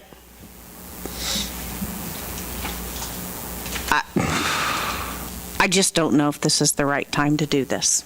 I got a question. So, how in the world did the city of Iola wind up having to take care of the trails that were put through our towns? Why are we liable for the maintenance of those trails when we could be spending the money on those trails could be used elsewhere on our streets, on our sewers, putting away for a new generators? How did we get tied in to having to take care of these trails once the state built these and all these grants? That's what's puzzling me, is why now do we and the taxpayers, right, a lot of the taxpayers use them, but why should the taxpayers be liable for that? Can anyone answer me that? I don't know, I wasn't here when that was originally done, but I know that was part of the agreement that I think the Kansas Department of Wildlife and Parks, I don't know if they were tourism then, they, built the trail, and then it was part of the agreement was that it was up for us to maintain that. That was an amenity that they built through our community. Right, that section, and it's really not that large of a section that runs along the rail trail. A lot of those other trails have been done through Thrive and grants that they've gotten that I don't think necessarily are the cities. And then our MOPAC stuff, that was all grants, and that's really not trails that we have a lot of upkeep on, is it? Because those are cement sidewalks. But and I don't have an issue with, First of all, why is it going to cost us $1,500 to mail out or to send out this information?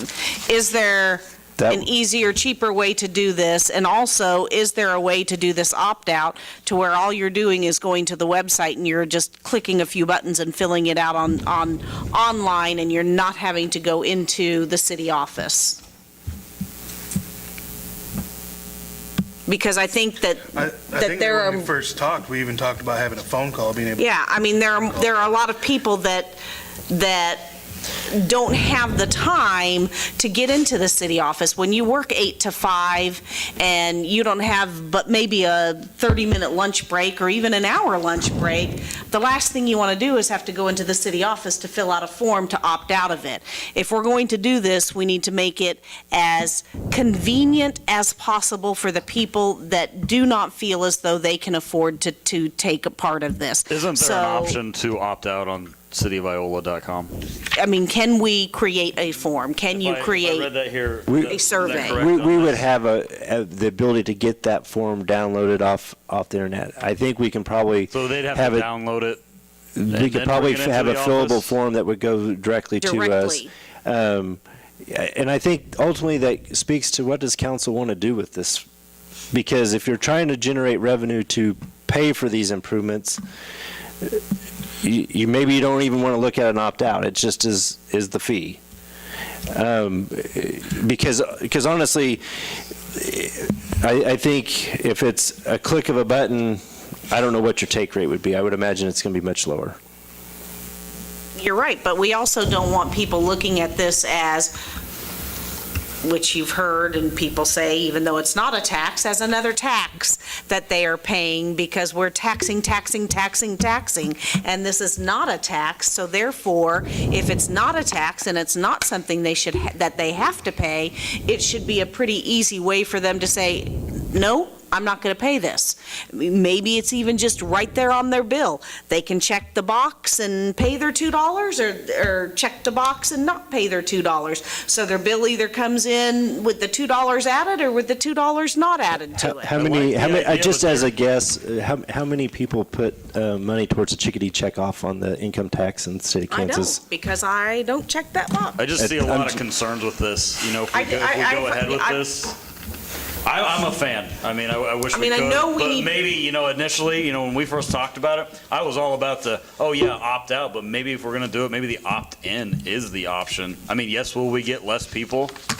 But, you know, one of my concerns is too, you know, if we have an opt-out, we have, you know, our senior citizens that necessarily can't come down to the office, hand this in, and are they going to be tech savvy enough to get on, download the form? I mean, sometimes I'll find myself in a spot, you know, where you go to download a form and it's not as easy as it I guess I'm just going back to, we've talked about all of these, the water raises, and we've talked about this raise, and we've talked about that raise, and you know, you hear it from people all the time that, oh, it's just another tax, and you're doing this, and you're doing that. Well, it's not a tax. This is not a tax. This is an optional fee that somebody can pay if they want to. So how do we make that to where if they want to pay it, fine, you're going to pay it. But if you don't want to pay it, we're not going to make you jump through hoops not to pay it. Why don't we, rather than making them download a form or something, we're going to send them out something anyways, why don't we send them the opt-out form? Is that something we do, like with prepaid postage to Well, we were go going back? to send a flyer out, right? That's what we talked about. But if we do and I guess my thought is if we want to do that, maybe then we need to consider the opt-in. I do think we'll get a lot less from this, but I think that might be the best option. I just, you know, I'm kind of with Nancy on this. I don't know if this is really the best time. I just think timing is not good 2 months right ago now. when we talked about this, yes. I just don't feel like it's a good time for this right now. Well, it's never going to be a good time for it. No. But there's worse times as opposed to better times. You're correct on that. There's not going to be a good time for it. We've done the legwork on this now. If we're going to do it, we need to do it. Donna, did you have something? I did. Keep brief. Let's go. I was down in Florida 2 weeks with my daughter, and they have Pinellas County, which is the second largest county in the state. Now, the only reason I'm bringing this up, I was telling Darla about how we argued over $1 in or $1 out on each utility. And she said, Mom, why don't you have the county vote penny for Pinellas? And I said, you mean penny for Allen County? And she said, if it's put to a vote, then people that go vote can check yes or no, and then it's out of your hands. I think we have to remember that we have another vote coming up. Yeah, I think there's a bigger, probably more important vote coming up. Yeah, that's it. We had two of them, two big important votes coming up. Well, I'm just saying, that is what Pinellas, and they've got the most gorgeous trails. Hundreds of people go through Dunedin, which is a little small town, but they're back and forth, and it's beautiful. It goes the whole county. Thank you, Donna. We just have to be careful in our office. If you don't have a signed copy, I get that. you're gonna have problems with them saying, I said I didn't want this. You owe me 6 months of I didn't want this. Or I emailed it to you. Exactly. I emailed it to you, and you've got no proof of whether or not they've. I just got done with finals, and did you all know how many papers I got emailed that never got to my email box? And none of my students would ever mislead me about these papers that they hand to God swore they emailed me the night before. But there are those survey forms that you can do online that do require an electronic signature, and that they get a verification, and it sends them a verification, and please print this for your records to verify that you have done this. That is something that can be done, and it's not difficult. Old people might not, but old people that aren't working have the time to go up to a city office to go sign a form. I'm talking about the people that are working 8 to 5 or 7 to 6 or however long they work, and all the time they got is maybe an hour lunch hour. But if you're like me or many other people on that 1 hour lunch hour, you've got stuff you've got to get done or meetings to go to. Couldn't we add a drop box up there? We have a drop box that you could just drop it off. You could drop this form off 24 hours a day, 7 days a week. When you pay your bill. And then they say, I dropped it in the drop box. So, I mean, we just need to, But that goes directly to the city office. It's kind of like saying if you drop go back to my paper analogy, this is why I only use Blackboard, because if you turn it in on Blackboard, it's turned in. If you drop off a paper into this Dropbox, it's secure. It's not going anywhere. There's no way that you could fudge that you dropped it off or not. It goes right there. It's kind of like returning a book to the library. It's like dropping your utility bill off after hours. I thought the direction that we had wanted to go with this last time was that we wanted to proceed with it. What's changed? And I'm asking just as looking from the outside, what's changed? what's changed is the people that continue to come up to you and say, you've just raised this, you've just raised that, now you're going to tax me on this, now you're going to tax me on that. I guess the biggest thing about this is getting across to people that it is not a tax. It is an optional fee. And if it is an optional fee, we need to make it as easy as possible to be an optional fee. And if for some reason somebody didn't opt out and they sent their utility bill in and they crossed off that $2 because they didn't want to pay it, are you going to bill them for that $2? Cross it off. If it came on their bill because they didn't do the opt-out form and they crossed through it and they dropped off their utility bill and said, you know, they paid their utility bill, but that $2 or that $1 was crossed through, then what happens? Well, I think that would be where we decide, you know, what's going to be the official way to opt out. My thought is you've got a form here that has to be signed. And that's the way you opt out. And maybe we can figure out an electronic form that makes it easy, and we can have electronic signature on that. But ultimately, I'm kind of speaking for Roxanne here.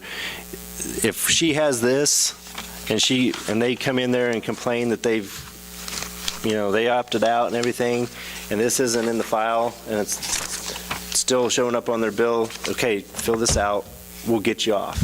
Okay, but I guess my point is, though, this bill comes to Joe Schmo. Joe Schmo has a bill for $48 for his utilities. He sees this other $2 on it. He crosses it out, so instead of $48, he pays $46. He didn't pay that $2. Is that his utility? And now is he going to be shut off because he owes $2? So how do we figure out, where do you decide, is this part of a bill or not part of a bill? Because you couldn't shut somebody off for a $2 charge. You see what I'm saying? If they've got a $2 balance left on there that they cross through because they don't want to pay that, that's not part of their utility. So that's not something that you could say, you still owe this, and tack it on again the next month, or shut their utilities off for it.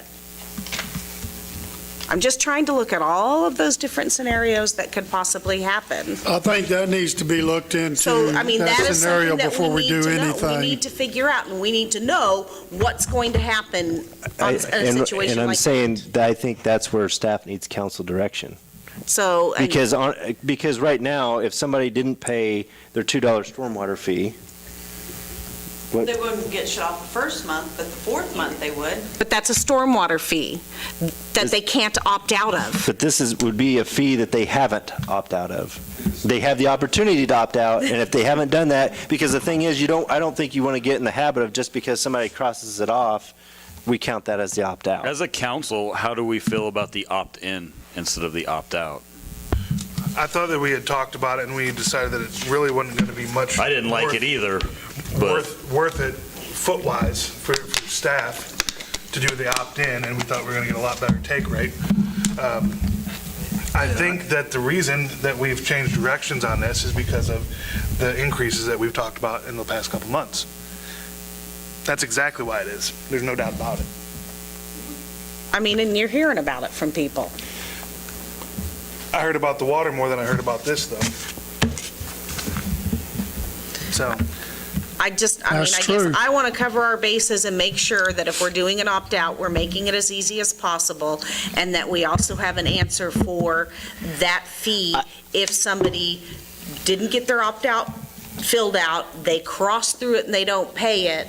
How about this? We give a 90-day, because this one says 7/1 as the opt-out period. We give them a 90-day. So if you can't get in there in 3 months, This is the idea is that you could opt out anytime. no. But I'm saying but before initially the you fee comes on, Well, yeah, you got 90 that's days fine. before the fee comes on. so if And it starts on the 1st of July, then you'd have 90 days.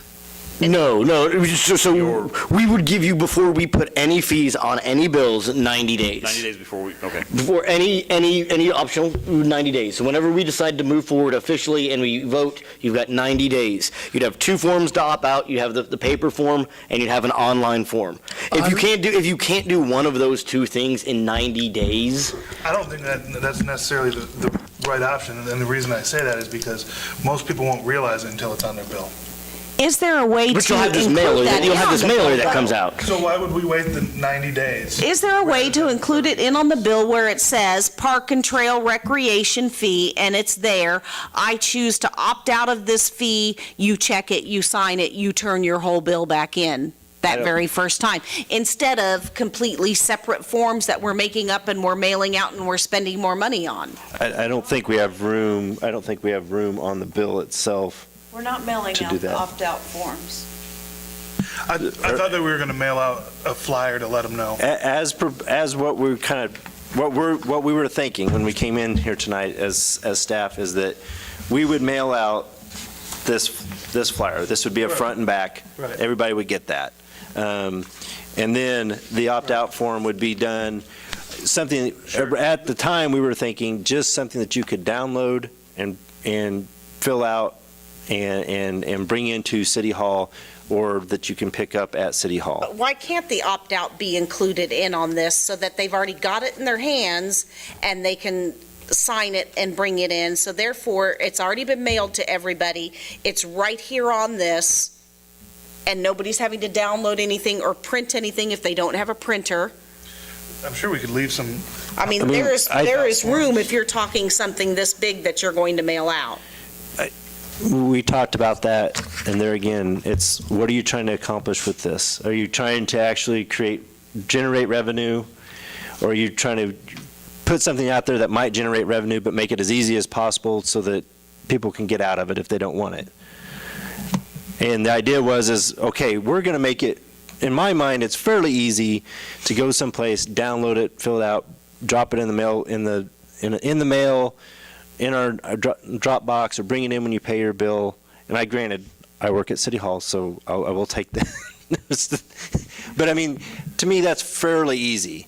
Other than just almost, if we had done some sort of electronic thing that they could ping everybody and then they could just automatically click a button to opt in or opt out, which then people are going to, I think, opt out rather significantly. And honestly, we can put something on here. I think we'd want to be sure to, for landlords, that have multiple properties, that when they have somebody move out, we have some agreements that are set up so that they can switch to so the utilities go into their name until the next renter comes. We would probably want them, if they wanted to opt out, they need to probably fill out that other form, just because it can list all those addresses. A resident, kind of a basic resident form, yeah, why not? Landlord's going to know that this is going on. Yeah. And then is there also an option if a person wanted to opt out of one and not the other? I think that would complicate the coding that we would maybe need to do with Encode for our billing. I think just easier to say it's one for each, and if you have both, it's two. If you're willing to give one, you're probably willing to give two. It would be my theoretical logic there. Either you're not willing to give the $2, but it would be my logic versus trying to rewrite a bunch of code. Yeah, I could say I like it as it's been presented now. I mean, this is what we've talked about. It's unfortunate if it's more difficult to go opt out, but it's to generate revenue for these great trails we've got. Nobody can deny the fact that people use these trails every day. And the rec. Yeah. Say it's not just trails. It's not just trails. It is park and recreation and trails. And that's stuff that, that First Impressions talked about. Yes. I mean, I think that's kind of another reason why we started talking about this. I mean, I think it had been there, but First Impressions said, you've got these amenities.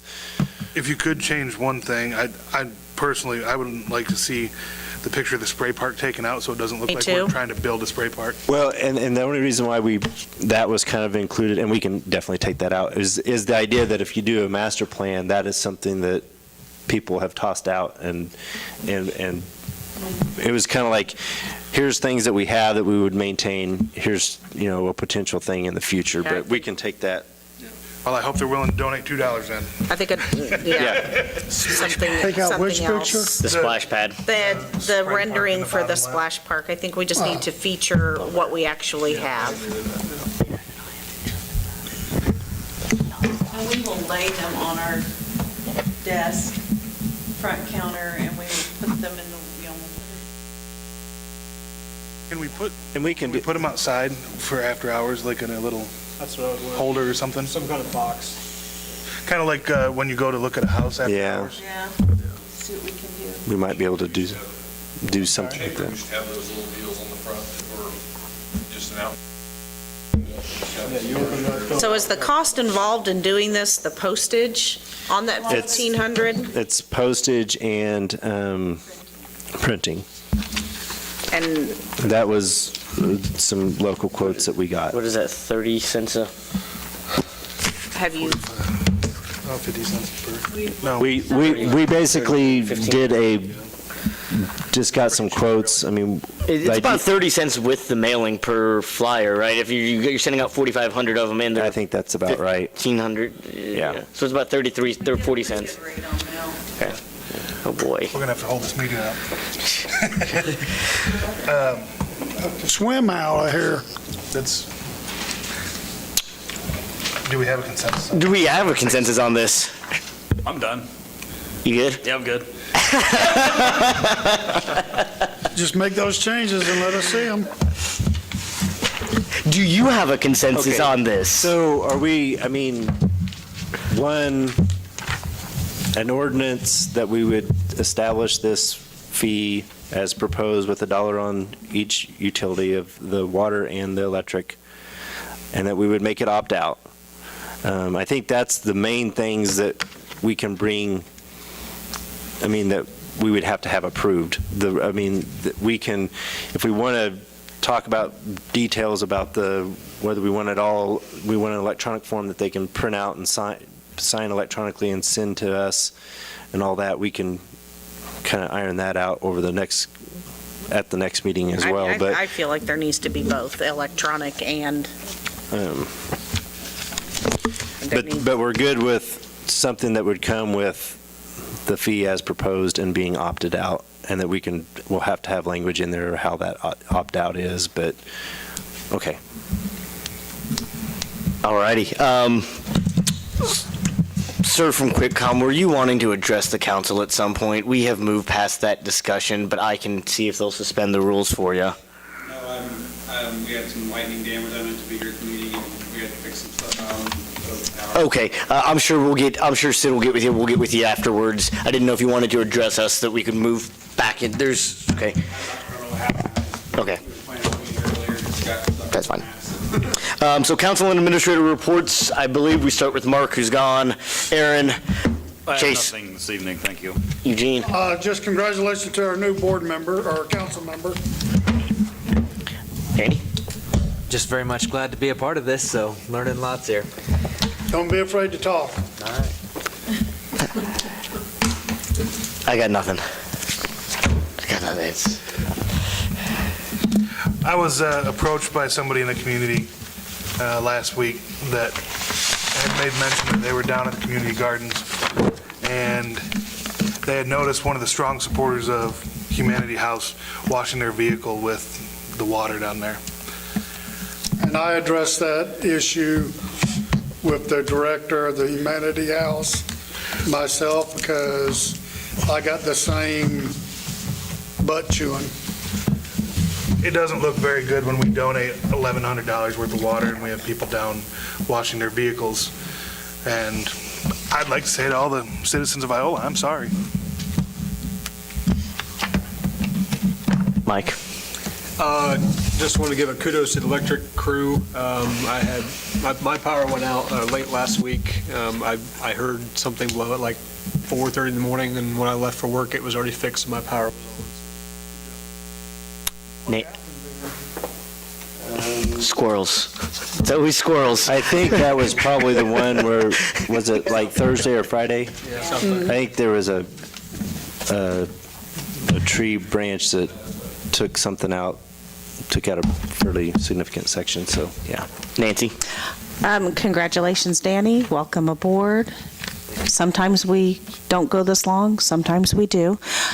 Congratulations to all of our area graduates. I know that we had 10 valedictorians at the high school this year, which is an amazing number, and lots of graduates at the community college. And just everybody remember, school is going to be out and kids will be running around. So just be careful and be cautious. Watch out for those little kids and watch out for the bikes. And everybody have a good summer break. And those of you who are teachers who don't have to work this summer, have fun. I'm teaching online, so I'm excited about this high-speed internet. Sid? I just was going to let council know, it was about a month ago, we came with the insurance renewal, and we talked about how we get a dividend check from them, and I think it averaged about $65,000 over the last 5 years. Where we got our dividend check this year, it was $74,000. So I'm trying to make sure I look at my. If we looked at the difference between 17 and 18.